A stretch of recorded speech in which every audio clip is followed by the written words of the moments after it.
Muy buenas noches, hermanos. Vamos a empezar nuestra reunión de jueves con el profeta Ezequiel, segunda parte. Pero antes de iniciar, vamos a hacer nuestra oración inicial. Nuestra hermana Rita va a hacerla. Adelante, Rita. En el nombre del Padre, del Hijo y del Espíritu Santo. Amén. Oh Espíritu Santo, don de Dios Altísimo y fuerza de lo alto, fuente de agua brotante de vida eterna, desciende y mora en nuestros corazones. Haznos verdaderos adoradores del Padre, condúcenos a la plenitud y a la verdad. Amén. En el nombre del Padre, del Hijo y del Espíritu Santo. Amén. Gracias, Rita. Hermanos, entonces, iniciemos nuestra reunión.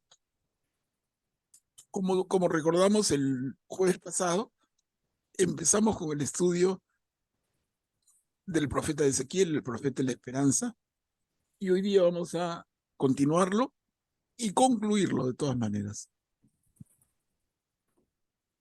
Como siempre, reitero la invitación a que participen todo lo que quieran. Por favor, porque eso enriquece la reunión.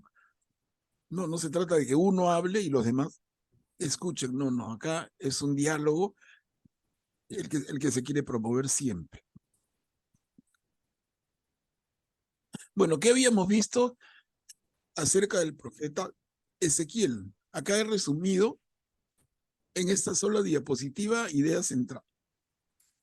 ¿Ya? No, la única. Y dijimos, recuerden, que Ezequiel era un joven cuando fue deportado junto con miles de judíos a Babilonia, luego de la conquista de Nabucodonosor en el año 597.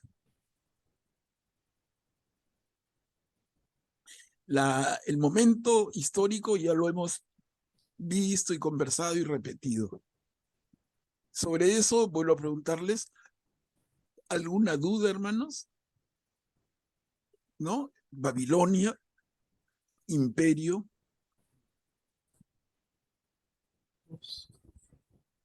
Asiria al norte, que ya para este momento ha dejado de ser el imperio hegemónico, ha sido conquistado por los babilonios. Egipto ya no cuenta, está muy debilitado. Y otros imperios ya han tenido su turno y ya se apagaron como estrellas que se apagan. Y hay otros que todavía no empiezan, ¿no? Su propia historia. Entonces, el tiempo de Ezequiel es el tiempo el momento culmen de Babilonia. Babilonia, capital del imperio babilonio. El imperio babilonio es un enorme espacio de tierra de la más rica del mundo, entre los ríos Tigris y Éufrates, ¿no? Esa zona, ¿qué recuerdan cómo se llama? Mesopotamia, ¿no? Mesopotamia, que se traduce la tierra entre dos ríos. Cada uno de los dos ríos es enorme. Imagínate dos, o sea, uno hace, por ejemplo, uno es el Nilo, que hace tan rico a Egipto.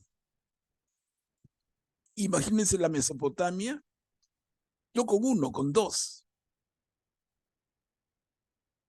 Entonces, se decía desde antiguo que la Mesopotamia era el centro del mundo y que el mundo era partido en dos por estos ríos. Y si Mesopotamia es el centro del mundo, entonces la ciudad de Babilonia está en el centro de la tierra. Miren, acá el tema es muy interesante y nosotros, católicos en formación, leemos el Antiguo Testamento que nos va llevando a conocer un poquito de historia antigua. Pero les comento brevemente y lo podemos ir haciendo de a poquitos como pastillitas para no cansar y aburrir. Pero les digo, si ustedes estudian historia antigua por separado ¿no? Como para complementar su formación en Antiguo Testamento. Y si en ese estudio estudian el Imperio Babilonio, se van a quedar con la boca abierta. Es impresionante, es impresionante. Uno tiene una idea parcial. ¿Por qué? Porque en este momento la idea que tenemos de los babilonios, ¿cómo la podríamos resumir? Son unos malvados, abusivos, desgraciados, eh, ladrones, de lo peor. Pero ¿qué pasaría si ustedes, como les digo, estudian historia del Imperio Babilonio, no desde la perspectiva católica, cristiana, judía, sino de la perspectiva, entre comillas, objetiva del historiador? Y al final objetividad no hay, ¿no? Pero si hacemos ese esfuerzo, les digo, es para quedarse con la boca abierta de lo que fue el Imperio Babilonio en riqueza, en poder y en magnificencia. A la vez fue un imperio muy joven, ¿eh? Este imperio babilónico que conquista la tierra de Judá es un imperio que no tiene más de 100 años de vida, miren, casi casi como una estrella fugaz. Y Nabucodonosor, que viene a ser Nabucodonosor II, fue su gran rey. Miren, Nabucodonosor el malo, el que destruyó Jerusalén y el templo, el que deportó a los judíos. Por otro lado, es el mismo Nabucodonosor, hermanos, como un datito no más curioso, es el mismo que se enamora de una joven de la, de la aristocracia meda, al otro lado de las montañas del Sagri, se enamora de esta chica, se casa con ella y la lleva a la ciudad de Babilonia a vivir con él. Obviamente son marido y mujer, pero la joven de quien Nabucodonosor estaba tan enamorado, ella extrañaba su tierra. En estas montañas, en los montes sagros, había pues una geografía totalmente diferente, un poco por la altitud y el paisaje, verdor, riachuelos, árboles, plantas, flores, frutas. Era bellísimo. Y Nabucodonosor enamorado cuenta la historia, diríamos más bien cuenta la leyenda, que mandó construir para su bella esposa los jardines colgantes de Babilonia. Miren, un tema que uno no ata, ¿no? Uno sabe por cultura general los jardines colgantes y por otro lado a Nabucodonosor el malvado. Pero miren, si relacionamos, es que las personas somos contradictorias. Así como Herodes el Grande, el primer Herodes, el que era gobernante de Judea cuando nace Jesús. No, Herodes lo recordamos porque asesinaba niños, como le encantaba asesinar niños, ¿no? Pero por otro lado, ese es el mismo Herodes que fue el gran arquitecto del mundo antiguo, el que hermoseó el templo de Jerusalén como nunca antes y hizo varias otras ciudades en la tierra de Israel que fueron hermosas, ¿no? Y como réplicas de las mejores ciudades romanas. En fin, los personajes y las personas somos contradictorias y depende qué lado de la persona nos presentan, ¿no? Ahora, una parte no le tapa la otra. O sea, que Nabucodonosor hizo lo que hizo con Jerusalén y el templo es objetivo, pero que Nabucodonosor hizo otras cosas también es objetivo. Y les digo, los jardines colgantes es una perla. Pero otra rápido, para no quedarme en detalles anecdóticos, es que Nabucodonosor instaura el imperio babilonio, lo recupera de lo que había sido un primer imperio babilónico invadido siglos antes por los asirios y casi destruido. Entonces, Nabucodonosor recupera el imperio y emprende una gran labor de reconstrucción. Y la reconstrucción es a la vez que obra de ingeniería, pero también obra cultural. Y entonces, miren lo que les comento. Cuando leemos en esta línea que Ezequiel era un joven cuando fue deportado, junto con miles de judíos a Babilonia, quizá esto los ayude más. ¿Para qué lleva Nabucodonosor a miles de jóvenes judíos a Babilonia? ¿Lleva a los peores? ¿A los inútiles? ¿A los ociosos? No. Lleva a los mejores en cualquier campo, desde intelectualmente hasta en habilidades artesanales. ¿Por qué? Porque él está reconstruyendo su ciudad. Miren qué lindo, ¿no? O sea, la inteligencia del hombre, que me detengo un ratito, pero digo, nos quedamos con la idea negativa de este salvaje, un hombre malvado, ¿no? Un demonio, pero no, miren, es malvado con su enemigo, pero es un gran rey. No sé, un detallito, miren, de esos hay miles, ¿ah? Hay miles y lo que pasa es que yo no quiero engolosinarme, aburrirlos y que parezcan clases de historia. Pero como les digo siempre, y sobre todo en el Antiguo Testamento, hermanos, la historia está de la mano. Porque hay tanto personaje que hace que en la medida que conozcamos más, esto se enriquece mucho. Sobre este primer punto, no sé, algún comentario. ¿Sabían de esto? No sé si les he aportado algo.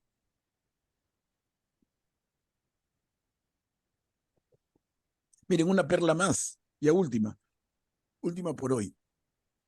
Una de las grandes obras de Nabucodonosor, además, fue construir las murallas de la ciudad de Babilonia, que como les decía hace un ratito, había sido tan diezmada por la invasión asiria de muchos años antes. Bueno, esa gran muralla, la más impresionante, rodeaba Babilonia, dice que tenía 28 kilómetros de largo, y lo más impresionante que el mundo había conocido hasta el momento.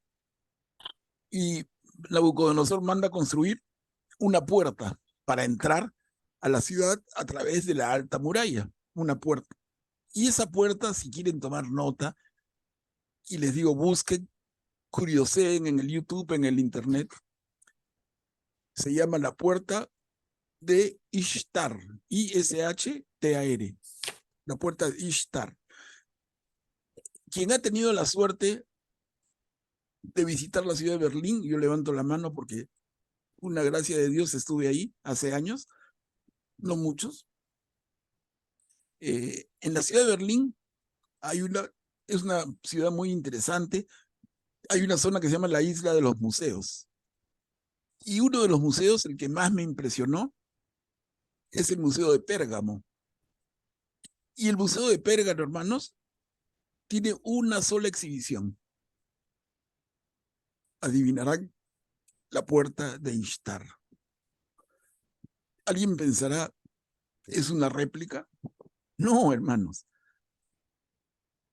Y otra vez, gracias a la historia y gracias a la vida, los alemanes se llevaron mayólica por mayólica y parte por parte la puerta de Ishtar en su momento, desde Babilonia hasta Berlín, y armaron este museo maravilloso.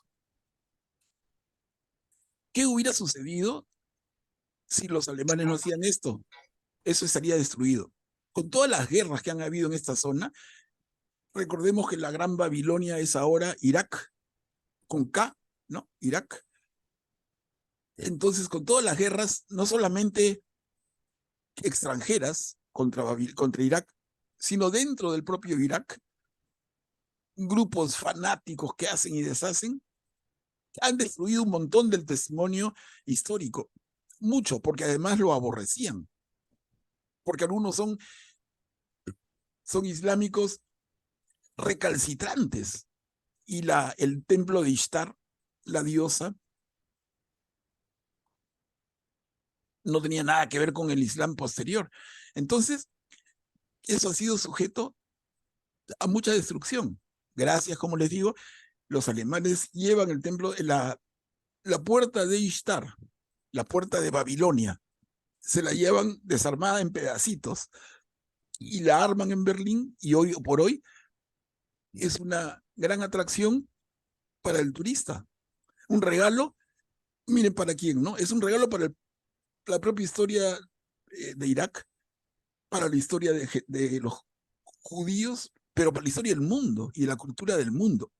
Porque si no, se hablaría de esto como una leyenda de la cual no se tiene más que algunos escritos antiguos, pero no, el malo se puede visitar. Y además, no solamente hay que esperar que se nos diera la oportunidad de ir a Berlín. Ahora, con la maravilla del Internet, ustedes ponen en el buscador de Google YouTube, y en el YouTube, que salen videos, la puerta de Ishtar. Y hermanitos, van a tener un tour gratis a esta maravilla de maravillas del mundo antiguo. Voy a ver si es que terminando la reunión o mañana temprano, en el peor de los casos, voy a buscarles yo el enlace y se los envío para el que no tenga tanta facilidad de encontrar esas cosas. Pero véanlo, serán unos minutos, no muchos, y van a darse una idea de la magnificencia de Babilonia y de Nabucodonosor. Entonces, miren, lo comentaba nada más, pero cómo hay perspectivas para mirar la historia, ¿no? Babilonia, el maldito. Babilonia, el que destruye. Y de repente Babilonia, el brillante. Babilonia, el gran imperio. Babilonia, la Nueva York de su época. Y no exagero, la mejor y más grande y más imponente ciudad del mundo antiguo. Bueno, incluso otra perla, le digo así, pero no quiero cargarlo, lo que pasa es que me engolosino, pero otra perla. Cuando en el Antiguo Testamento, en el Génesis, se habla de la Torre de Babel, se refieren a esto. ¿Qué pasa? Que los judíos, cuando son, junto con Ezequiel, deportados a Babilonia, conocen la ciudad y se quedan boquiabiertos. Y conocen dentro del imperio babilonio, un poquito al norte, una construcción que había empezado Nabucodonosor y que realmente nunca termina, no se termina de hacer. Y les digo, no se termina porque el propio imperio no tiene una vida de más de 100 años. Luego son conquistados por los persas. Pero ellos habían iniciado con Nabucodonosor la construcción de un gran edificio, el más grande que el mundo había conocido nunca. Y los judíos, impresionados, fácilmente podemos pensar, atribuyen esto como que los babilonios están queriendo construir un edificio tan alto que llega al cielo. Y entonces viene un poco la leyenda de la Torre de Babel. Ahora, alguien me diría, ¿cómo va a ser? Si estamos hablando acá del siglo VI, y la Torre de Babel es un tema del Antiguo Testamento, pero mucho más antiguo, del libro del Génesis, mucho antes de Abraham. O sea, miles de años. ¿Cómo se entiende entonces que los judíos recién en el destierro de Babilonia conocieran esta construcción y construyeran esta leyenda de la Torre de Babel? Y la respuesta es bien simple. Es que es en el destierro babilónico donde se redacta la Biblia con más fuerza. Ya lo habíamos dicho, ¿no? La gran parte de los libros del Antiguo Testamento se escriben en el destierro y a partir del destierro en Babilonia. O sea, este momento, y ya con eso termino, hermanos, discúlpenme, pero siempre reforzando nuestra cultura, que es importante para que sepamos qué terreno pisamos, ¿no? Miren,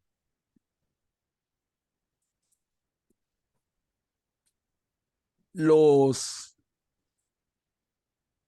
judíos sufren la invasión del Imperio Babilónico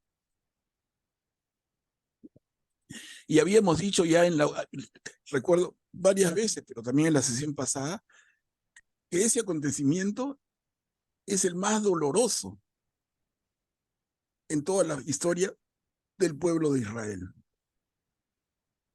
Se los he dicho. Pero acá debo añadir algo. Y otra vez esa doble mirada. Ese acontecimiento tan doloroso es a la vez maravilloso. Y otra vez usted me va a decir, oye, ya me rayas, compadre. O sea, total, ¿es desastroso o maravilloso? Y les digo, es las dos cosas. ¿Por qué? Por un lado, es el dolor de lo que significa la destrucción de la ciudad santa, del templo, del destierro, por un lado. Pero por otro lado, imagínense el destierro en Babilonia como la gran oportunidad para que estos habitantes de Judá exilados se aglutinen mucho más, se definan en su religión judía y tomen la decisión de escribir la Biblia. Entonces, ¿cómo puede ser un acontecimiento a la vez tan doloroso y tan positivo en su consecuencia? Ojo, por favor no me malinterpreten. No es que someter al dolor a un pueblo sea bueno, pero el resultado de esa experiencia nos lleva a que la Biblia sea escrita. Si no, lo que tendríamos serían algunos pequeños libros por ahí que quizá nunca se hubieran juntado, ¿no? Pero el mismo texto de lo que conocemos como Biblia hebrea se trabaja a partir del exilio babilónico. Miren, todo lo que ha salido, añadiéndole a lo que ya sabemos, hermanos, sobre el primer punto, ¿no? Que recordamos que Ezequiel, deportado junto con miles de judíos a Babilonia por Nabucodonosor, miren.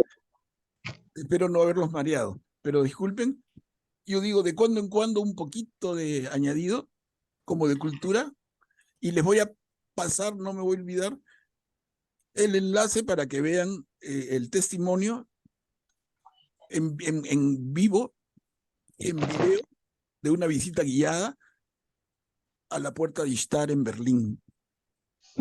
Bueno, les doy la palabra, hermanos.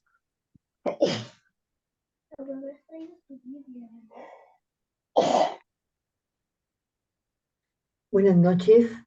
Cuchi, adelante. Pablo, gracias. Profesor, muchísimas gracias por ser tan goloso, porque eso nos nutre, nos llena realmente de detalles, personalmente para mí que ignoraba, de cosas tan importantes, tan lindas. Gracias infinitas por instruirnos de esa manera. Yo estoy feliz. No, no tiene por qué disculparse, al menos no, no lo veo así. Muchísimas gracias. Ya, gracias, Cuchi. Mira, no, yo les cuento siempre. Yo comparto con ustedes lo que a mí me gusta. De verdad, y esto no es un curso que tenga un rígido sílabo que hay que cumplir porque lo marca el Ministerio de Educación, ¿no? No, ese curso es casi como un curso libre. Entonces, realmente yo agradezco al Señor que me dé esta oportunidad porque me permite compartir lo que yo disfruto más. Entonces, en esa medida, esto que hemos conversado, por ejemplo, son cosas que yo mismo estudio. Ahora, por ejemplo, y les cuento, ¿no? Yo porque conozco cada vez un poco más de la historia del mundo antiguo, no porque sea un historiador, no lo soy. Otras cosas puedo ser mejor, pero lo que pasa, hermanos, es que cuando soy curiosote y cuando leemos el Antiguo Testamento como lo estamos haciendo, es que da curiosidad. O sea, ya nos han hablado de los asirios, nos han hablado de los babilonios y después nos van a hablar de los persas, los griegos, los romanos y otros pueblos, ¿no? Los fenicios. la ciudad de Sidón y Tiro, en lo que es ahora Líbano, que en esa época era Fenicia. No los filisteos que se peleaban contra los judíos, y ahí están las famosas David y Goliat, Sansón y los filisteos, ¿no? Entonces, hay tantas menciones a otros pueblos que no son solamente Israel, y les digo, inevitablemente soy curioso, y me encanta leer, y busco. Entonces, así sin querer, queriendo, uno se va como, entre comillas, culturizando, ¿no? Y me encanta, me parece importante. Hay mucho más datos. No, tampoco voy a ser exagerado y cambiar. Señores, ya no va a ser curso de Biblia, va a ser curso de historia. No, nuestro curso es de Biblia, pero por ratitos así nos detenemos y le damos ese alcance como un paréntesis largo, ¿no? Vamos a entender más quiénes son esos babilonios, quién es ese Nabucodonosor. Bueno, a ver, Augusto, adelante. Una- buenas noches. Una consulta, Manuel. O sea que cuando los persas conquistan Babilonia, no destruyen, digamos, como otros imperios destruyen todo y construyen sobre eso, sino se quedan con algunas cosas de Babilonia para que haya sobrevivido, digamos, esta puerta de Ishtar y todo eso, ¿no? Mira, Augusto, normalmente estoy de acuerdo contigo, algunas veces refuto, No, estoy pero hoy día, preguntando, yo no sé. déjame pues, pero hoy día debo decirte que te pongo 20 de nota, te pongo 20, así, excelente tu intervención, excelente, perfecta. Y justamente nos va a hacer ver una cosa, o sea, tu intuición, cuando estudias la historia, se confirma absolutamente, miren qué lindo. ¿Por qué? Porque ¿cómo es la conquista del imperio persa al imperio babilonio? Es sin derramar ninguna gota de sangre. Miren, o sea, por eso te digo 20 de nota en tu intuición, en tu observación, porque es una de las pocas conquistas de la historia. Un imperio se impone sobre otro sin derramar una gota de sangre y sin levantar una espada contra el otro. Fue la primera gran guerra marquetera, digamos. O sea, ¿qué hizo Persia? Ya lo podemos conversar otro día, ya sería extendernos demasiado, pero ¿qué hizo Persia con Babilonia? A partir de unos problemas internos grandes después de muerto Nabucodonosor, ¿no? Y sobre todo problemas con descendientes de Nabucodonosor que quieren reemplazar al dios Marduk, que era el gran dios babilonio. Esta crisis de fe, entre comillas, genera una división tan grande en los babilonios que Ciro el persa, con una sabiduría increíble, se vale de esto y se marketea excelente y entra sin resistencia, entra sin ninguna resistencia a Babilonia. Entonces es quizá no digo la primera, no conozco tanto de historia universal, pero digamos, es una de las grandes, y si no la única, pero una de las grandes victorias sin luchar. Excelente punto, Augusto. Bueno, y entonces, como dice Augusto, se entiende por qué la ciudad de Babilonia no fue destruida, para nada, absolutamente. No solamente eso, sino que no derramaron ni una gota de sangre. Bueno, y la historia nos va a enseñar cómo Babilonia va a ser una de las ciudades favoritas del propio rey Ciro el persa. Era tan hermosa la ciudad. Pero luego algo más, hermanos, van a pasar años, bastantes, y va a venir el gran imperio griego con Alejandro Magno. Y Alejandro Magno se va a instalar en el momento cúspide de su vida, se va a instalar y va a vivir en el palacio de Babilonia. Miren, ¿cómo sería de maravillosa la ciudad, ¿no? Entonces, Babilonia es la ciudad del rey Nabucodonosor, pero también para Ciro y también para Alejandro Magno. Y la gran entrada a la ciudad la ven en Berlín, en el museo de Pérgamo, y les voy a pasar el enlace, miren. ¿Sí? ¿Alguien más? A ver.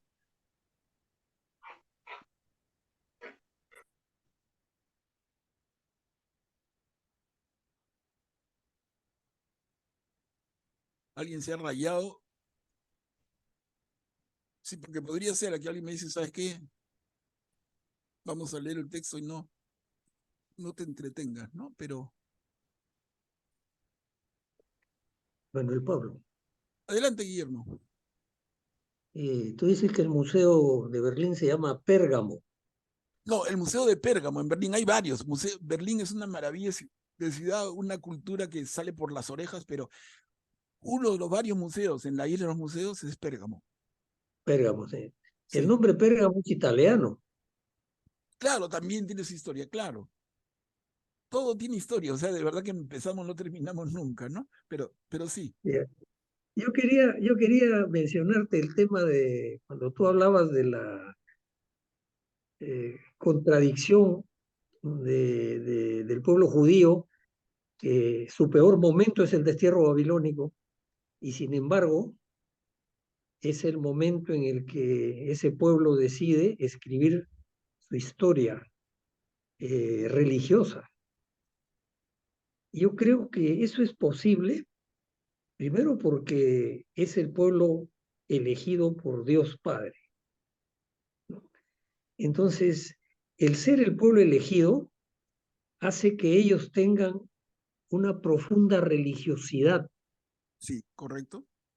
y eso es lo que los identifica claramente hasta la fecha, ¿no? Es correcto. Son esencialmente religiosos, y por ser esencialmente religiosos es que caen en cuenta que esa tribulación que estaban padeciendo en el destierro de Babilonia debía ser como una lección, algo que ellos lo convirtieran en positivo, y es el inicio de la redacción, la escritura de la Biblia. Es correcto, Guillermo, es correcto. O sea, Gracias. lo que sienten ellos, mira, en la misma línea de tu reflexión que es correcta. Pero digo, imagínense, somos judíos y vivimos juntos alrededor del templo en Jerusalén y alrededores. Y de repente sucede esta catástrofe. Nos invade la fuerza extranjera, destruye la ciudad, destruye el templo y nos deporta, nos lleva, pero no dice váyanse donde quieran. Nos lleva juntos a la capital de ellos. Y ya les expliqué por qué. No es una casualidad, es que Nabucodonosor, en su estrategia, en su inteligencia, dice, a esta gente la necesito, que hagan cosas lindas para mí, tanto en obra de ingeniería como en temas culturales, ¿no? Entonces las lleva por eso. Pero es así, es efectivamente ese dolor del destierro el que hace que el judío, junto con el otro, en ese sentimiento de unidad del mismo Dios, decide escribir su libro. Pero entonces hay un pequeño elemento más, y es que ellos en el destierro sienten la necesidad, y lo subrayo en mayúsculo, ¿no? La necesidad de escribir la Biblia. Porque si no tienen el arraigo del templo, el temor es que si pasan las generaciones, su fe se puede echar a perder, se puede distorsionar. Entonces la escriben para que quede. Es un poco el complemento. Ellos tienen en la incertidumbre, el dolor, pero también la incertidumbre que les genera el destino, siente la necesidad absoluta de fijar su historia santa, de fijar su fe, de fijar a Yahvé y los mandatos de Yahvé, de resaltar a sus figuras. Y casualmente estamos hablando de profetas en este curso, y ahora estamos con Ezequiel, vamos a retomarlo ya, pero miren, justamente los profetas coinciden con este momento de la historia de Israel, porque no encontramos libros proféticos ni con Abraham, ni con Moisés, ni con David. Es en esta época de crisis, de invasiones extranjeras, de tanto dolor. Miren, casualmente aparecen los profetas. Y puntualmente aquí, nuestro querido Ezequiel, que partíamos y ahí nos hemos quedado, era un joven cuando fue deportado junto con miles de judíos a Babilonia. Miren. Interesante, ¿no? Ahora, repito que nuestro curso de Biblia, no de historia, pero es que de verdad que están dándose cuenta que al final el conocimiento es uno solo. Cuando lo dividimos, cometemos un error. Porque también acá no solamente vale la historia, sino la geografía. Y cuando hablamos del río Nilo, para entender la potencia de Egipto, cuando hablamos del Tigris y el Éufrates, para hablar de la potencia que fue la Mesopotamia en sus momentos, ¿no? Con los sumerios, con los acadios, con los babilonios, y así. Si no, entonces el río tal o cual ya no es un elemento histórico, es un elemento de geografía, pero todo se complementa. Todo se complementa. ¿Alguien más? Si no, para ya avanzar, que de verdad que me he detenido mucho más de lo pensado. A ver, entonces decimos, en la segunda viñeta, no, Ezequiel es un sacerdote, pero más que un sacerdote fue un profeta. Y el Señor lo estableció como un presagio para el pueblo de Israel. Y Ezequiel puso en evidencia ante los exiliados en Babilonia que había un profeta en medio de ellos. La tercera viñeta es importante. Las visiones de Ezequiel son el punto de partida de casi todas las imágenes con que el Apocalipsis en el Nuevo Testamento describe a la Nueva Jerusalén. La cuarta viñeta, los grandes temas de Ezequiel han encontrado un profundo eco en el Nuevo Testamento, sobre todo en el Evangelio según Juan. Miren, 1, Jesús como morada definitiva de Dios entre los hombres. 2, Jesús como un buen pastor que congrega a su pueblo. 3, Jesús que hace renacer por el agua y el espíritu y da la vida. Miren, tremendos temas y vienen desde nuestro querido maestro Ezequiel. Y en la última viñeta les vuelvo a comentar algo que hemos repetido varias veces, y es que finalmente el profeta Ezequiel será recordado como el profeta de la esperanza. ¿Ok? Disculpen entonces, me he tomado mucho tiempo, pero vamos reforzando y reforzando para que no se nos pasen las cosas importantes casi sin darnos cuenta, ¿no? Hermanos, entonces continuamos.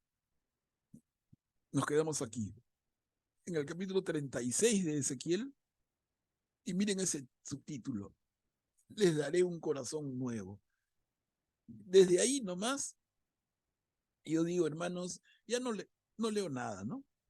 O sea, yo me quedo con el título. Ezequiel les está hablando a este pueblo de corazón de piedra que ha dado la espalda al Señor, y como oráculo del Señor, como profeta, hablando en nombre del Señor, dice, les daré un corazón nuevo. Les digo, esta frase habla sola y habla mucho más que 1000 palabras.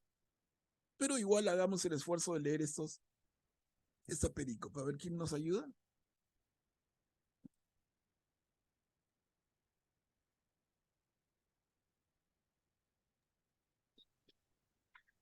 ¿Puedo? Claro, Mary, gracias. Les daré un corazón nuevo. Di al pueblo de Israel, así habla el Señor. Yo santificaré mi gran nombre, profanado entre las naciones, profanado por ustedes. Yo los tomaré de entre las naciones, Los reuniré de entre todos los países y los llevaré a su propio suelo. Los rociaré con agua pura y ustedes quedarán purificados de todas sus impurezas y de todos sus ídolos. Les daré un corazón nuevo y pondré en ustedes un espíritu nuevo. Les arrancaré de su cuerpo el corazón de piedra y les daré un corazón de carne. Infundiré mi espíritu en ustedes y haré que sigan mis preceptos y que observen y practiquen más leyes. Ustedes habitarán en la tierra que yo he dado a sus padres. Le he dado a sus padres. Ustedes serán mi pueblo y yo seré su Dios. Yo he dado a sus padres. He dado, sí me he equivocado. He dado a sus padres. Claro. Ustedes habitarán en la tierra que yo he dado a sus padres. Y termina maravilloso, ¿no? En una frase que no es nueva, en una frase que viene desde la relación de Dios Padre con Abraham, más de 1000 años antes, ¿no? Ustedes serán mi pueblo y yo seré su Dios. Ese es el gran pacto de Dios con el pueblo. Si queremos resumirlo, qué mejores palabras que la propia Biblia, ¿no? Si te preguntan, hermana, hermano, por favor, ¿cuál es ese pacto? Se habla de una alianza de Dios con los hombres. Explícamelo. Y tú lo resumes con esa frase y es perfecta la respuesta. Ustedes serán mi pueblo y yo seré su Dios, dice el Señor. ¿Comentarios?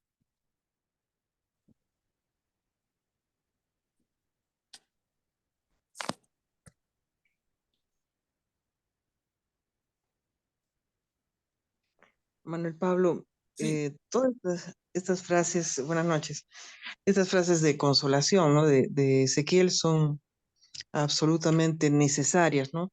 Porque yo no creo que podamos entender la dimensión de tristeza.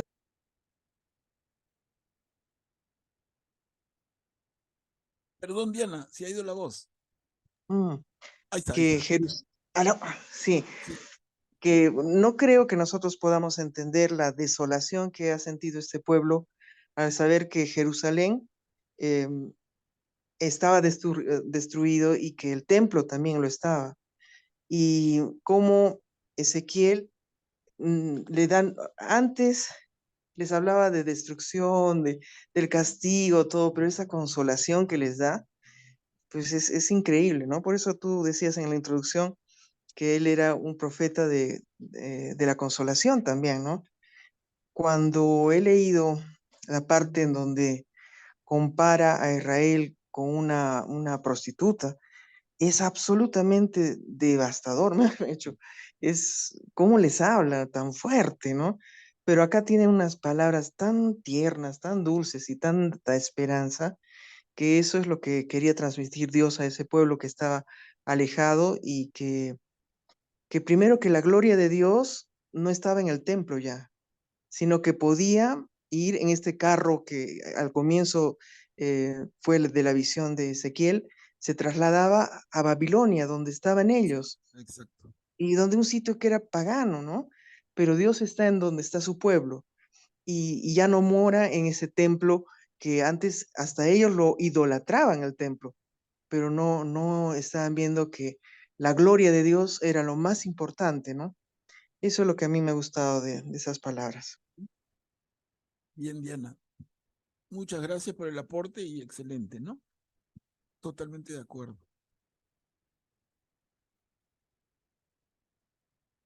Entonces, nos quedamos con eso, ¿no? Empezando el segundo párrafo, les daré un corazón nuevo y pondré en ustedes un espíritu nuevo. Les arrancaré de su cuerpo el corazón de piedra y les daré un corazón de carne. Bellísimo, profundo y de lo más espiritual que podamos imaginar, ¿no? Y tan de la mano con el mensaje del propio Jesús. En varios momentos del Evangelio está la figura del corazón de piedra y el corazón de carne, en diferentes maneras. Es fundamental. A ver, avanzamos. Mira, acá vienen 2 diapositivas. Le pediría al que los lea que lea las 2, pero es una pequeña maravilla. Una pequeña maravilla, los huesos secos. Quizá alguno de ustedes recuerda, otro no, pero vamos a detenernos y van a disfrutar esto con tanto sentido. ¿Quién puede leerlo, por favor? Los huesos secos. Yo, Manuel. Ah, ya sé. Los huesos secos. La mano del Señor se posó sobre mí, y el Señor me sacó afuera por medio de su espíritu y me puso en el valle, que estaba lleno de huesos. Luego me hizo pasar a través de ellos en todas las direcciones, y vi que los huesos tendidos en el valle eran muy numerosos y estaban resecos.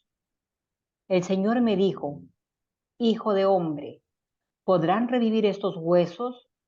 Yo respondí: Tú lo sabes, Señor. Él me dijo: Profetiza sobre estos huesos, diciéndoles: Huesos secos, escuchen la palabra del Señor. Así habla el Señor a estos huesos: Yo voy a hacer que un espíritu penetre en ustedes y vivirán. Pondré nervios en ustedes, haré crecer carne sobre ustedes, los recubriré de piel, les infundiré un espíritu y vivirán. Así sabrán que soy el Señor.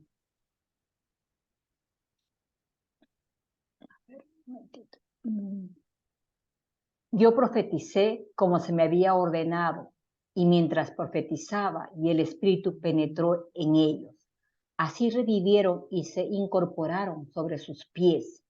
Era un ejército inmenso. Luego el Señor me dijo: Hijo de hombre, estos huesos son toda la casa de Israel. Ellos dicen: Se ha secado nuestros huesos y se ha desvanecido nuestra esperanza. Estamos perdidos. Por eso profetiza diciéndoles: Así habla el Señor. Yo voy a abrir las tumbas de ustedes, les haré salir de ellas y los haré volver, pueblo mío, a la tierra de Israel. Y cuando abra sus tumbas y los haga salir de ellas, ustedes, mi pueblo, sabrán que yo soy el Señor. Yo pondré mi espíritu en ustedes y vivirán. Los estableceré de nuevo en su propio suelo y así sabrán que yo, el Señor, lo he dicho y lo haré. Oráculo del Señor. Gracias, ya sé. Bien, lo primero que me viene a la cabeza es el comentario último que hizo nuestra hermana Diana, ¿no? Este pueblo en el destierro, en el sufrimiento, en la desesperanza, y Ezequiel les dice en nombre de Dios, ¿no? Se han secado nuestros huesos y se ha desvanecido nuestra esperanza. Estamos perdidos. Entonces el Señor le dice: por eso profetiza diciéndoles: así habla el Señor, yo voy a abrir las tumbas, los haré salir de ellas y volver a la tierra de Israel, a la tierra prometida. Qué lindo, ¿no? Pero a ver, sus comentarios, hermano, porque esto da para mucho más. ¿Qué ven acá?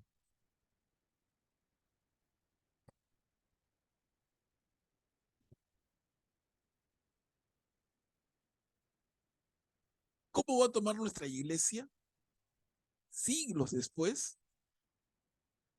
esta profecía de Ezequiel? ¿Por qué es que puede ser tan importante? No es solamente por la poesía, es riquísima, porque transmite algo. Anuncia la resurrección, Manuel. Exacto, exacto, Guillermo, otra vez 20 de nota. Anuncia la resurrección de la carne. Miren, clarísimo, ¿no? Ustedes lo pueden volver a leer y leer en sus Biblias. Ezequiel ya plantea un tema fundamental en nuestra fe, que es la resurrección.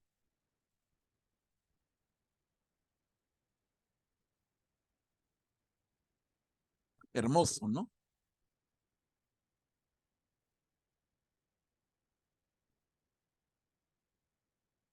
¿Algún comentario? Si no, disfrútenlo un segundito. Una pregunta. Mary, Mary, Si los huesos el Señor nuevamente les pone la piel, los nervios, el espíritu, ¿qué sucede cuando a una persona la incineran? a ver, ¿qué piensan los demás? Buena pregunta. O sea, me he quedado pensando en eso. No, claro, pero buena pregunta. ¿Cuál sería una respuesta para nuestra hermana? ¿Sí, Augusto? Yo creo que Dios puede sacar carne hasta de las piedras, si quiere, ¿no? Y sí, y en cierta forma, si vemos el cuerpo incinerado, ¿no?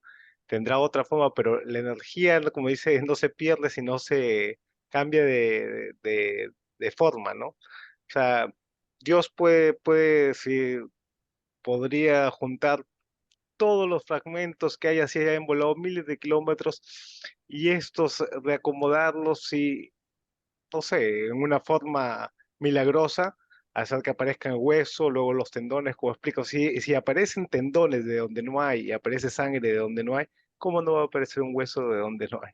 Claro. No, Además, está muy bien la reflexión, pero algo más en la misma línea para responder a nuestra hermana Mary. Y es que yo diría, Mary está leyendo demasiado textual esto, ¿no?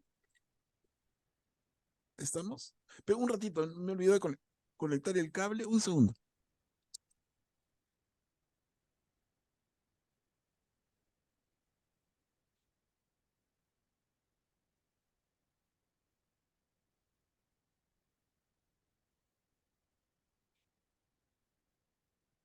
Ya está. Lo que pasa es que me confío en la calidad de la señal de internet, pero siempre, solo a veces como hoy que me olvidé, le conecto un cable que va directo del router a la computadora.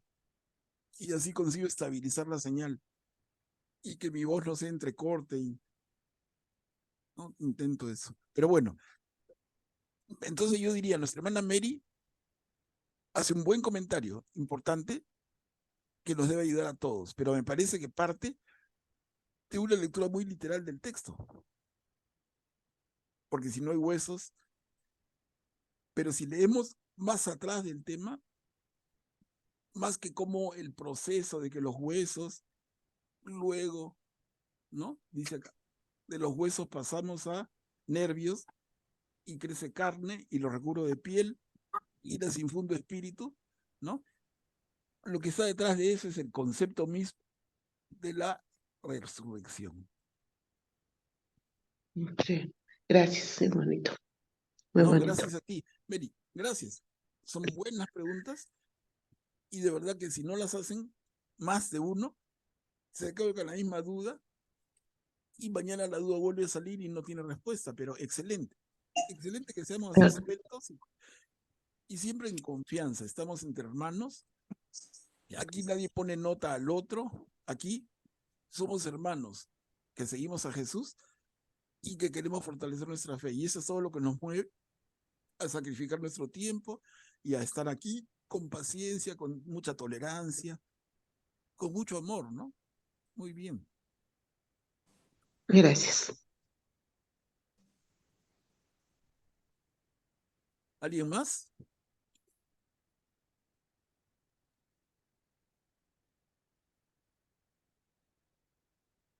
A ver, avanzamos. Visión de la Nueva Jerusalén. Este es el capítulo 40 del libro de Ezequiel. Yo les adelantaba ya que el visionario Ezequiel va a tener una visión de la Nueva Jerusalén que es prácticamente que le marca la cancha al Juan, autor del libro del Apocalipsis al final de nuestro Nuevo Testamento. Miren, ¿quién puede leer?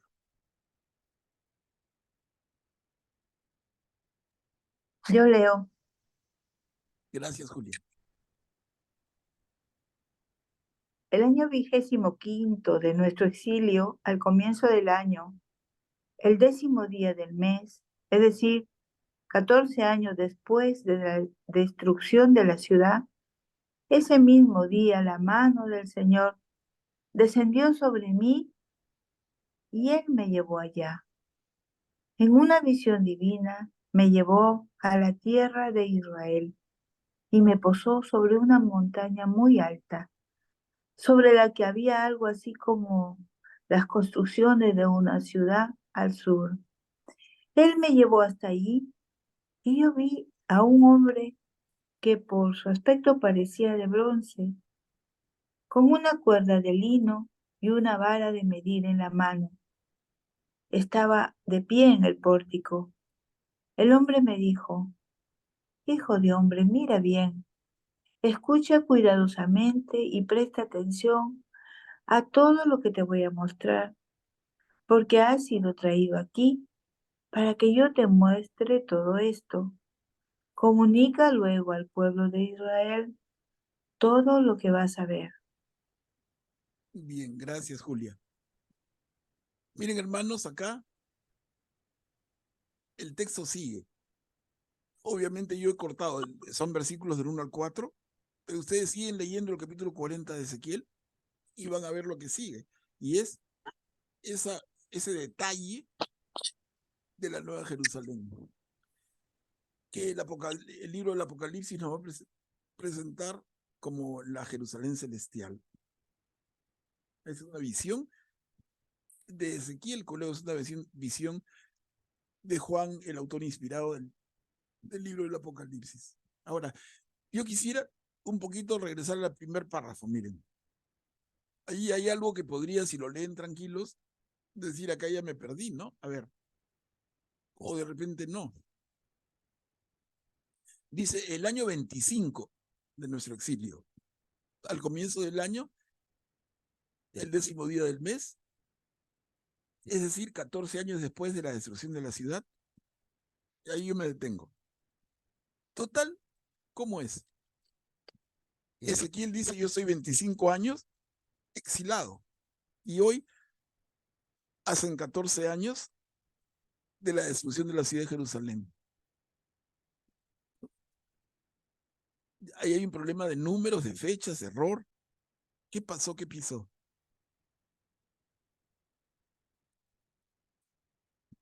No sé si alguien lo comenta. Es fácil, pero algo que yo no he dicho. Acá sí reconozco mi omisión. En el ánimo de no dar tanta información, pero la vamos dando de a poquitos. A ver, en resumen, y lo voy a hacer resumen, miren, la conquista de Babilonia al reino de Judá y a la ciudad de Jerusalén tiene dos momentos. Se da en dos momentos. Un primer momento,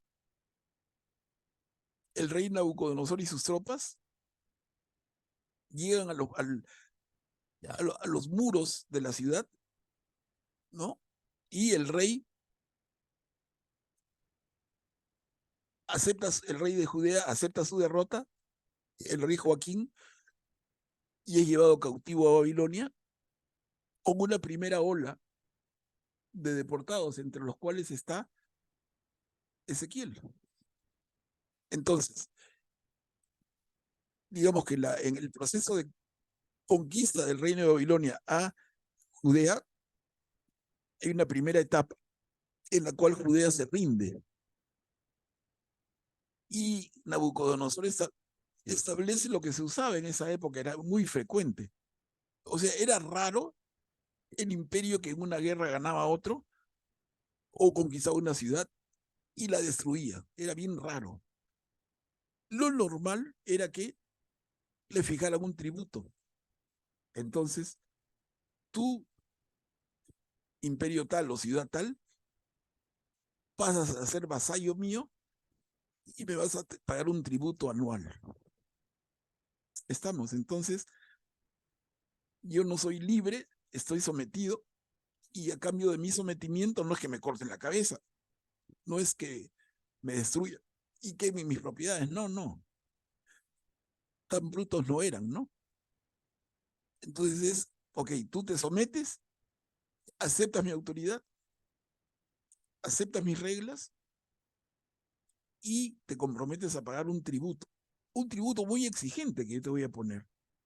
Entonces, en el primer momento de la caída del rey Joaquín, que es deportado, Nabucodonosor con el que nombra en vez de Joaquín, es uno de sus hijos, llegan a este acuerdo, ¿no? Entonces, el año 25 y el año 14, o sea, ¿cuántos años después? 25 a 10, 11 años después, sucede que el rey de Judea se rebela contra ese tratado y dice, yo no te pago tributo. Entonces Nabucodonosor la emprende por segunda vez contra Jerusalén y esta vez sí destruye la ciudad. ¿Ok? Entonces, no es que la destrucción de Jerusalén se diera a primeras, es como segunda. La primera vez el rey enemigo, el rey del imperio va y logra un acuerdo y ok, señores, ustedes son mis vasallos y me pagan un tributo. En el momento, después de 11 años, en que el rey de el pueblo sometido dice, no te pago el tributo que habíamos convenido, ahí sí viene toda la fuerza, que termina con la destrucción. No quería darles ese alcance, porque si no, de verdad que leemos y se nos hace una mezcolanza. Ahora, seguimos con Ezequiel y dice lindo, ¿no? En una visión divina, dice Ezequiel, ¿no? El Señor me llevó a la tierra de Israel. Claro, ¿por qué lo lleva a Israel? Él es en Babilonia, al otro lado del desierto, ¿no? Y lo posa en una colina y ve cómo la construcción de una ciudad al sur y lo que cuenta. El aspecto del hombre que parecía de bronce, con una cuerda de lino, una vara de medir en la mano. Es como el gran arquitecto de la ciudad, ¿no? Que va a empezar a partir de esto, y siguen leyendo el capítulo 40, como los adelantaba, van a poder ver en el detalle esa visión de Ezequiel sobre lo que va a ser la Jerusalén celestial. Augusto, adelante. Sí, una consulta, Manuel. En el libro del Apocalipsis nos describen unos pasajes la Jerusalén celestial, pero aquí también está describiendo la Jerusalén celestial o está describiendo una futura Jerusalén reconstruida. Esa es mi duda, porque como es tan detallista y tantas cositas que se asemejan pues Claro, a... sí, vale la inquietud, ¿no? Pero si queremos verlo como debe ser en el sentido profético, es una visión de él, es una visión, no es exacta, ¿no? Y en esa visión, así como huesos que reciben nervios y luego carne y luego espíritu, entonces es una visión. Pero realmente nosotros lo entendemos como la Jerusalén celestial. Ah, ok, También lo puedes ver, si lo relacionamos con los huesos, en realidad de la reencarnación, lo podemos relacionar con eso para entenderlo como Jerusalén celestial, ¿no? claro, pero Claro. también lo que Ujú. tú dices, ¿por qué? Porque Jerusalén va a ser reconstruida, o sea, vale. Tu comentario vale perfectamente, porque años después de esta visión de Ezequiel, el rey Ciro va a ayudar al pueblo de los judíos a que regresen y reconstruyan su ciudad y su templo, ¿no? Entonces, valen las dos interpretaciones, ¿no? Una sería una visión de más corto plazo de Ezequiel y la otra es una visión absolutamente trascendente, divina, ¿no? De la instalación del reino de Dios en la tierra, que es lo que representa la Jerusalén celestial. Ambas valen, ¿no? Pero mucho más sentido tiene la segunda. ¿Alguien más, por favor, alguna inquietud? Estamos bien con el tiempo. A ver. Avanzamos.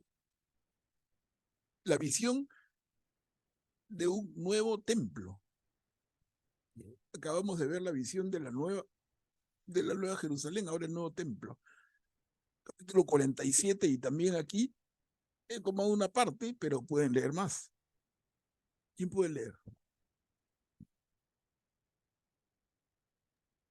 Yo leo.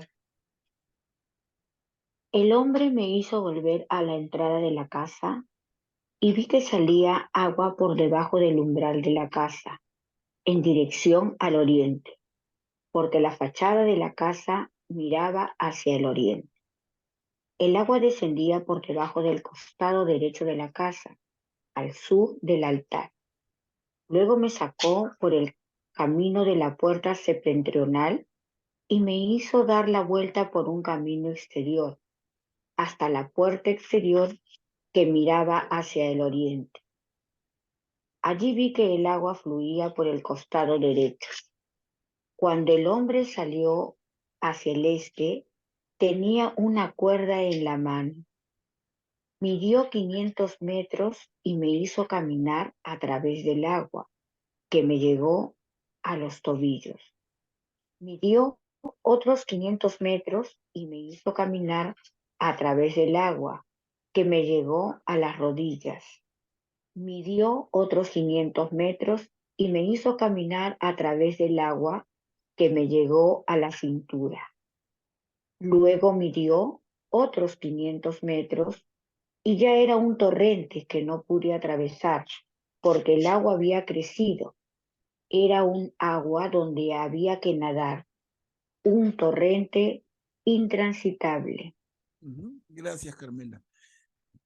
Miren qué detalle, ¿no? Y acá está haciendo Ezequiel lo mismo, está contándonos su visión. Es como contar un sueño.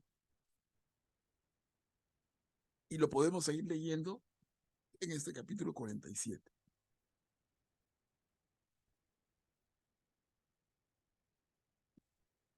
El hombre me hizo volver a la entrada de la casa. Casa con mayúscula. La casa de Dios, ¿no? El templo. Y cómo se va llenando de agua. Y el agua es vida. Entonces uno se puede regodear y leyendo el resto de este capítulo de Ezequiel y tratar de entrar en su visión, en su sueño.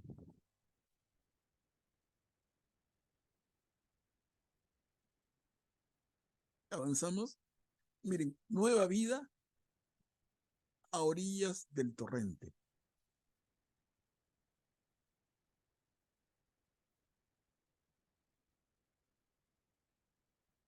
¿Puedo leer? Gracias, Emiliano. Sí.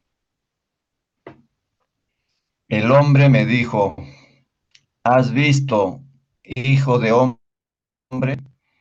Y me hizo volver a la orilla del torrente. Al volver, vi que a la orilla del torrente, de uno y otro lado, había una inmensa arboleda. Entonces me dijo, estas aguas fluyen hacia el sector oriental, bajan hasta la estepa y van a desembocar en el mar. Hasta donde llegue el torrente, tendrán vida todos los seres vivientes que se mueven por el suelo y habrá peces en abundancia.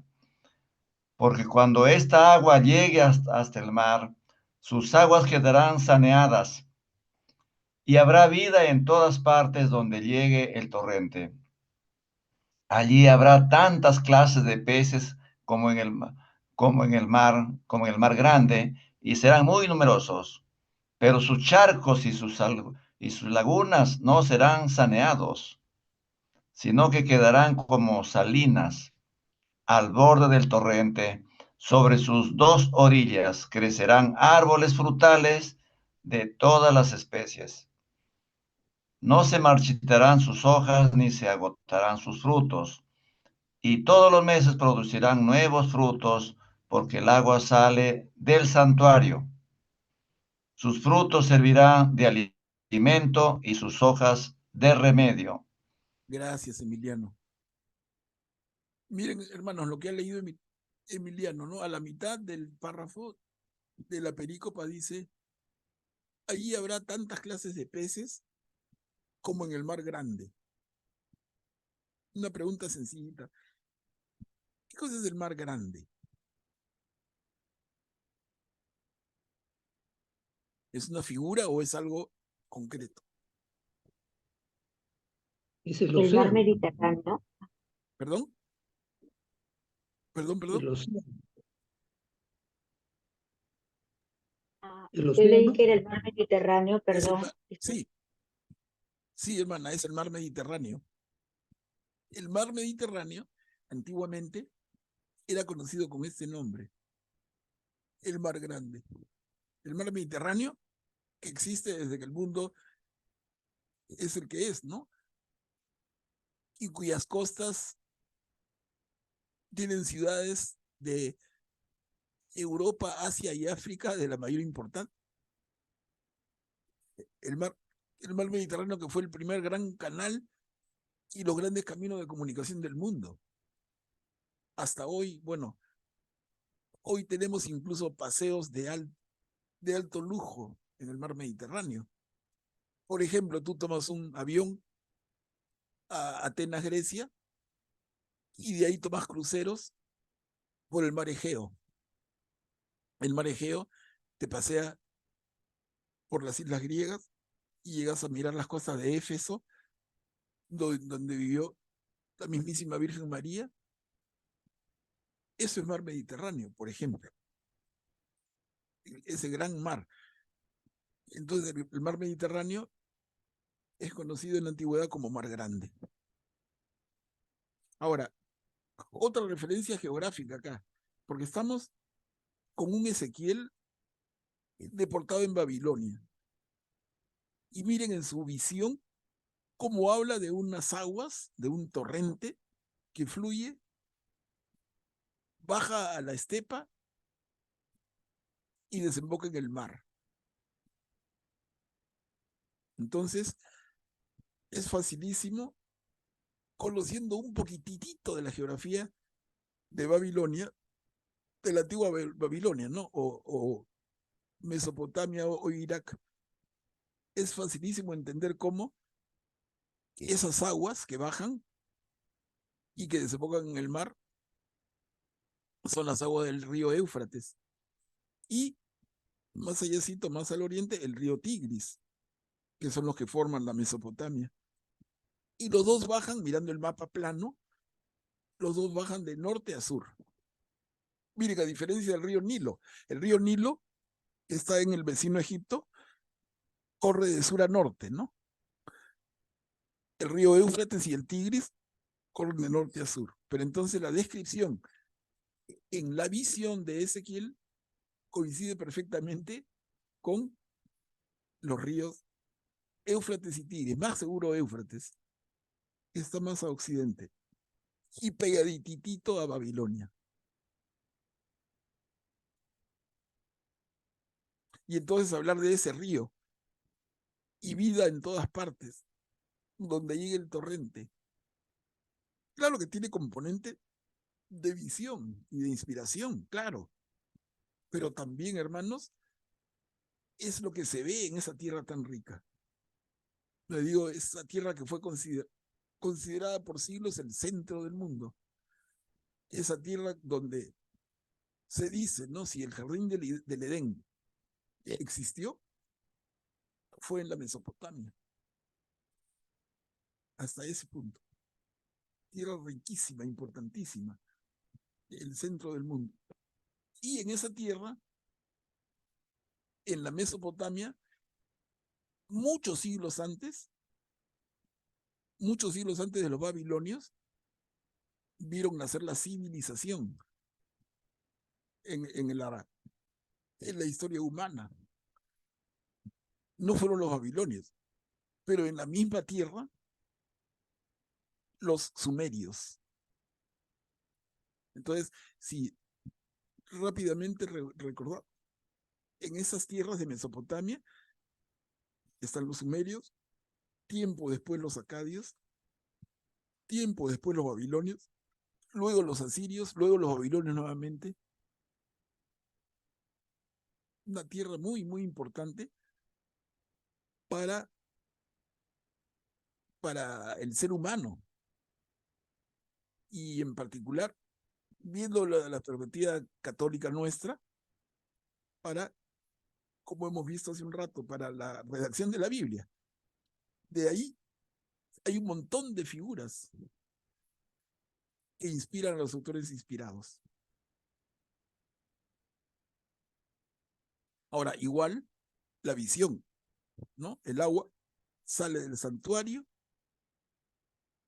¿no? Y genera vida, y vida en abundancia. Hermosa visión de Ezequiel. Y acá, hermanos, llegamos con esto al final de las visiones de Ezequiel y a presentarlo como el tercer gran profeta del Antiguo Testamento. Felizmente, tenemos 10 minutitos restantes para poder darles la palabra y hacer algunas reflexiones finales. Miren, digo felizmente porque si hubiera sido que son las 9:30, ya nos quedamos casi apurados y lo que viene luego es estudiar a otro profeta. Entonces, creo que aquí vale la pena un alto y hacer un pequeño primer cierre, porque hasta aquí hemos visto a Elías, a Isaías, a Jeremías y a Ezequiel. Tremendos, ¿no? Hasta aquí, ¿quién se anima a hacer una pequeña observación, reflexión, como quieran? Manuel Pablo, Sí, Diana. antes de esta reflexión, yo quería preguntarte si es que, así como nosotros estamos viendo paralelos que nos refieren a Cristo, esta agua que brota del templo no puede referirse también al Espíritu Santo, porque el templo era Jesús, ¿no? Y brotaba agua, y esta es agua viva, y que Perfectamente, sí. toda clase de peces, o sea, como la pesca milagrosa, que todo en realidad ya no será solamente en un territorio pequeño, sino se regará esta agua por todo sitio, como es el Espíritu Santo, ¿no? Que proféticamente podría estarse refiriendo, ¿no? Perfectamente, Diana. Es absolutamente válido y yo pienso que absolutamente pertinente esta asociación perfecta, porque es Dios, ¿no? El templo, el agua, la vida en abundancia, y todo en la visión de un profeta inspirado. Perfecto, ¿no?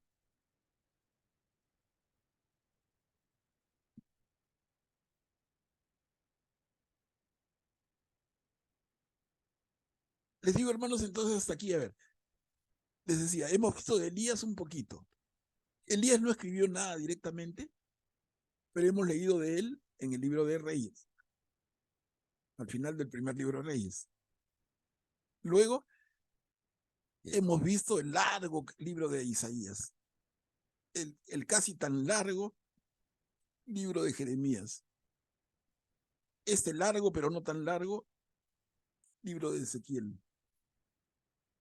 ¿Nos va quedando claro?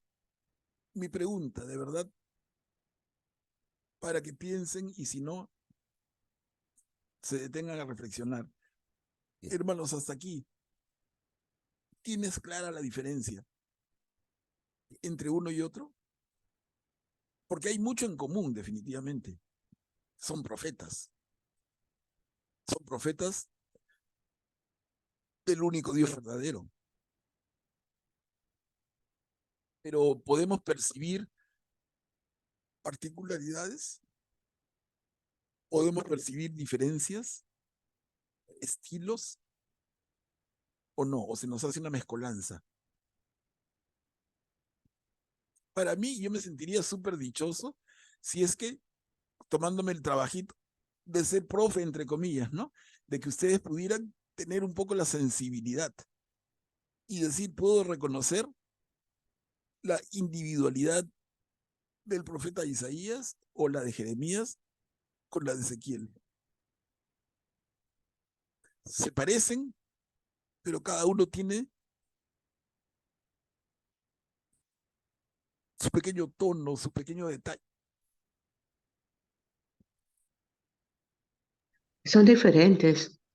Ezequiel siempre acompañaba a los exiliados para construir el nuevo Israel y tenía esa visión, ¿no? Y Dios los escogía a las personas, Dios los veía, las personas, cualquier persona no puede ver un profeta si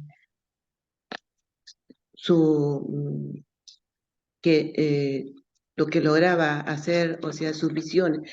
Dios escogía a todos los profetas, pero cada uno muy diferente. Casi, bueno, algo que trato de entender un poquito, ¿no? Ahora una persona, Jeremías, que era un poco más solitario y apenas se percibía en él de ese sacerdote, ¿no? Decía, sí, llego a entender. Es muy hermoso, la verdad, que como veo al Señor, que es tan maravilloso, y cómo pone en cada uno su fuerza, les da esa confianza y seguir con él, seguir en la lucha. Se sufre también, cada uno de ellos sufre muy diferente. Se sufre mucho, mucho, mucho, pero el Señor les da su Espíritu Santo para seguir en esta batalla. Gracias, disculpe, No, pero muy bien, Mary. trato. Muy bien, Mary, muchas gracias. Muchas gracias. Mira, y yo les pido por favor a todos, los que están ahorita conectados y los que ven después la grabación, yo les pido por favor hagan el ejercicio. Agarren una hojita de papel y traten de anotar, de verdad que escribir aunque sea con un lápiz. Es buenísimo ejercicio, yo lo hago siempre. A ver, con ayuda, sin ayuda. Abriendo tu Biblia o recordando tus apuntes de clase, pero ¿qué cosa puedes separar, perdón, identificar a uno del otro? En común hay mucho, pero de particular son ejercicios que valen la pena, les aseguro. Para ustedes y de cara a los hermanos a los que puedan mañana más tarde ayudar. No, les pido, hagan el ejercicio. Además, vamos a seguir. Miren, el próximo jueves vamos a ver a un profeta lindísimo, el profeta Daniel. Yo creo que para Daniel una sola sesión va a alcanzar. Ya va a ser otro profeta, ¿no? Y de ahí van a venir una colección de 12, que son los que en la Biblia están agrupados como profetas menores, 12. Entre ellos Amós, Oseas, 12. Entonces, si no vamos haciendo el esfuerzo como que de ir centrando ideas, a la hora que hayamos visto todos, y vamos a haber presentado 17, son los 15 tradicionales, más Daniel y más Elías, 17. Se te va a hacer un arroz con mango en la cabeza, ¿no? Los profetas es como que tú metes en la licuadora y tú tienes el plátano, la papaya, la piña y un poco de agua. Y los tienes separados. En ese momento lo identificas claramente, pero luego lo metes a la licuadora, enciendes un ratito la máquina, apagas y sirves el contenido en un vaso. que vendría a ser lo que es un jugo mixto. A ver, reconoce lo que hay dentro, ¿no? Ya no es ni plátano, ni papaya, ni manzana, ni piña, ya es un jugo mixto. Entonces ahora creo, hermanos, que es el momento de reconocer el plátano, la manzana, la piña, la naranja, el agua, reconozcámoslo. El poquito de endulzante que vamos a poner o miel, reconozcámoslos, porque luego van a salir de la licuadora y chao, ¿no? A ver, Cuchi, adelante. Muchas gracias. Efectivamente, entre los profetas que hemos estudiado hay diferencias eh, clarísimas. Isaías tiene un estilo único, propio, y de acuerdo a su tiempo. Eh, Él es llamado, profetiza, se ve que habla con un tono enérgico, en nombre de Dios, por supuesto, y es dentro de Jerusalén. Jeremías eh, tiene un lenguaje eh, hermoso, dulce, sensible, emotivo, que realmente conmueve. Él escribe sus profecías, bueno, lo que Dios le va indicando. Ya cuando el pueblo de Israel está atravesando el cautiverio, la invasión de los babilonios, Ezequiel es definitivamente que tiene esas visiones fuertes, prácticamente como que, bueno, para mí, a mi parecer, la mayoría de las cosas que nos transmite el profeta Ezequiel son visiones justamente, como bien has dicho, apocalípticas. Eh, y también es por eso, y muy bien el nombre de profeta de la esperanza, pero a través de todas las clases nos has enseñado tanto y has repetido tanto una y otra vez, desde Elías, que no dejó de por sí nada escrito, el profeta Isaías y los 66 capítulos que tiene, las divisiones, es que sí se puede diferenciar a uno de otro, aunque claro, todos tienen la misma finalidad, la denuncia de un pueblo que es infiel y, y la falta, ¿no? De haber caído, la falta de la caída que origina toda esa serie de correcciones, pero que Dios se mantiene fiel a su promesa. Es lo que puedo aportar. Gracias. Bien, muchas gracias, Cuchi. Excelente, excelente. Aquí veo a Julia, adelante.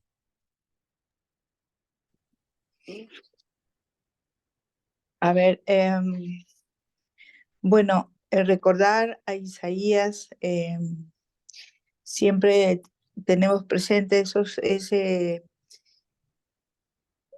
esos capítulos, ¿no? Del 1 al 66, donde nos hablaste perfectamente que eran 3 Isaías, el preexilio, en el exilio y el posexilio.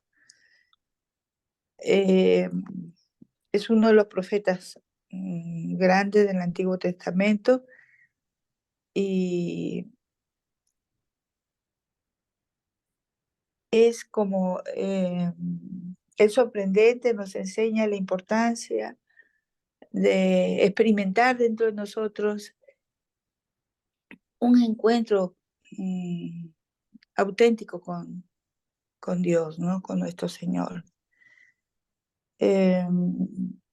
Luego Jeremías es el profeta que tiene una personalidad como muy fuerte, como atrayente, ¿no? Nos abre como su interior, ¿no? Él tiene las visiones fuertes y está como pensando que el pueblo es muy pervertido y a ellos es a quien llama la atención. Él viene de una familia sacerdotal, ¿no? Y también el profeta Ezequiel, que es el que acabamos de terminar, es como dices tú, el profeta de la esperanza.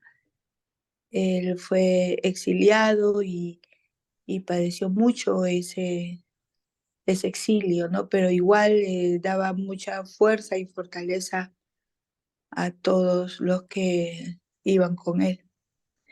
Y sus visiones han sido tan fuertes y nos da la grandeza de la resurrección en nosotros, ¿no? Es una de las grandes visiones que quedan grabados en nuestros corazones, porque nosotros estamos en este camino porque nos lleva a confiar que vamos a resucitar y a vivir en el reino. Eso es lo que puedo decir. Perfecto, perfecto, Julia, muchísimas gracias. Un comentario amplio y bien completo. ¿Alguien más? Creo que también vi a Augusto. Sí, Augusto, ¿tú quieres participar? Me pareció. Em, bueno, no nada más el detalle, ¿no? Comparado con Jeremías, que sufrió tanto en su vida, por lo que decía, ¿no? Y en el momento que pasaba, que no le gustaba a la gente lo que estaba diciendo, con un gran contraste con este Ezequiel, que a pesar de que también en su primera parte dijo cosas duras contra Israel, pero después la gente fue comprendiendo y ya tomando esperanza de este nuevo mensaje de un renacimiento, ¿no? De Israel, de un futuro brillante, a pesar del duro momento que estaban pasando. Entonces, Ezequiel tuvo la fortuna, se puede decir para él, de que vivió un momento no tan duro como Jeremías, pero que tuvo tanto impacto para el pueblo de Israel, ¿no? Ya. Bien, bien, gracias, Augusto. Entonces, hermanos, miren, estamos con la hora encima, pero quedemos que hagan este pequeño ejercicio como tarea, ¿no? Y el próximo jueves tomamos unos minutos para escucharnos un poquito más en ese sentido. Y inmediatamente el plato de fondo del próximo jueves, como ya les adelanté, es ver al profeta Daniel. No adelanto nada sobre él, pero es súper interesante también. Bueno, hermanos, les agradezco muchísimo y les pido que alguien se ofrezca de voluntario para una oración final.